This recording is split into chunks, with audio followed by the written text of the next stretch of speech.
Now the headline. 14 years on, Nigeria's FOI Act still struggles to breathe. 14 years after it became law, Nigeria's Freedom of Information FOI Act is still battling for relevance, with only 143 out of nearly 900 public institutions complying. The Attorney General of the Federation and Minister of Justice, Lateef Fagbemi-San, disclosed this at a media and CSO roundtable organized by the International Press Center, IPC, in collaboration with the EU Support to Democratic Governance in Nigeria, held in the nation's capital, Abuja.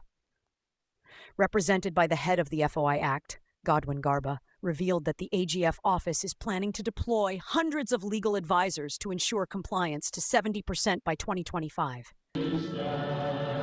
Gathered are top government officials, media experts, and civil society leaders, aimed at assessing the level of implementation of the FOI Act since it was signed into law in 2011. Unfortunately, these experts lamented the law's fading power to drive transparency and democratic accountability, despite clearly defining the role of office holders in providing accurate and timely information about public activities and expenses. However, speakers have warned that without access to information, Nigeria's democracy risks slipping into authoritarianism and called for the Act's full implementation to avert consequences.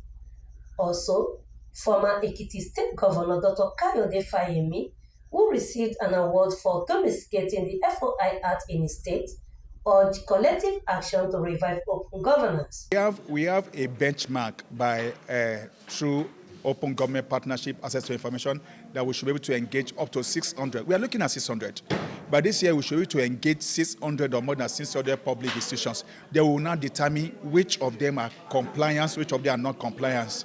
Also, we are looking as a ministry, we are looking at encouraging those public institutions that are being complying from onset, and one way or the other, find a way of encouraging the non-compliance. We can only build a better society if we insist on a better democratic culture.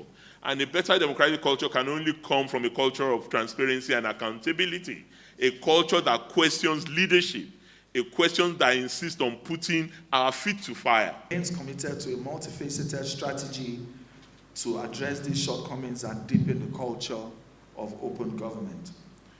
We would continue to actively demand statutory annual FOI reports and ensure that it meets the requirements from the Office of the Attorney General. Meanwhile, Lanre Arugundade, among others, blamed poor enforcement, weak political will, and low media engagement for the FOI Act underperformance. They called on journalists to take the message to the grassroots communities and turn the FOI Act into a tool for everyday Nigerians. It is a call for renewed commitment from all stakeholders, government actors, media professionals, civil society advocates, and development partners to how the FOI Act can be made to work better for the good of the society. You don't have to be a corporate body.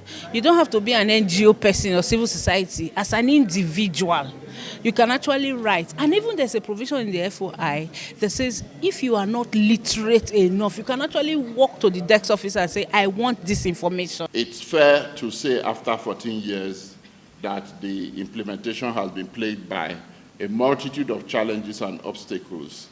And anybody, no matter how positive-minded you are in your assessment, would agree that the level of compliance by public institutions has been extremely poor.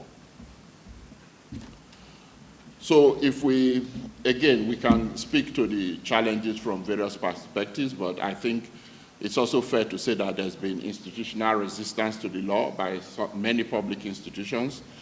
There's obviously a lack of awareness among members of the public. These stakeholders believe with strong policies and public pressure, the FOI Act can still become a lifeline for accountability in Nigeria.